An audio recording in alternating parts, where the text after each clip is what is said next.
அது யார் பேர்ல இருக்கு டாக்குமெண்ட் என்ன நிலவரம் தெரிஞ்சுக்கிட்டு ஒரு copy of document certificate copy நகல் போடுறாங்க. அந்த நகல் போட்டு உடனே என்ன பண்றாங்க, அதுல இருக்கக்கூடிய ஒரு உதாரணத்துக்கு இப்ப குமார்னு வச்சுங்களேன், வாங்கி இருப்பாரு குமார் இருப்பாரு.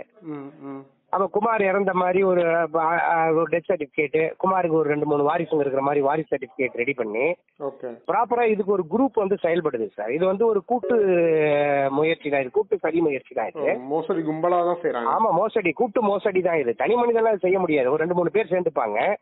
இப்ப நீங்க சென்னை போன்ற பெருநகரங்கள்ல வந்து என்ன பண்ணுவாங்கன்னா, கார்பரேஷன்ல இருக்கிறவங்க தான் டெத் சர்டிபிகேட் கொடுக்க முடியும். ஆமா.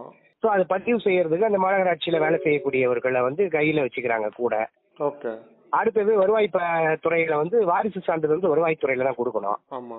சோ அப்ப வாரிசு சான்றிதழ் வர்றதுக்கு அங்க நீங்க வாங்குறதுக்கு வருவாய் துறையில சில அதிகாரிகளை கூட்டு சதிக்கு வந்து பயன்படுத்திக்கிறாங்க. ஆமா, இதுல ஒண்ணுதான், இப்ப சர்டிபிகேட் எல்லாம் இன்வால்வ் ஆகும்போது ஒண்ணு அரசு நிர்வாகத்துறை ஏமாத்தணும், இல்ல அரசு நிர்வாகத்துல இருக்கக்கூடியவங்க உதவி பண்ணணும். இந்த ரெண்டு மூலமா தான் நிச்சயமா அவங்களுடைய உதவி இல்லாம பண்ண முடியாது. ஏன்னா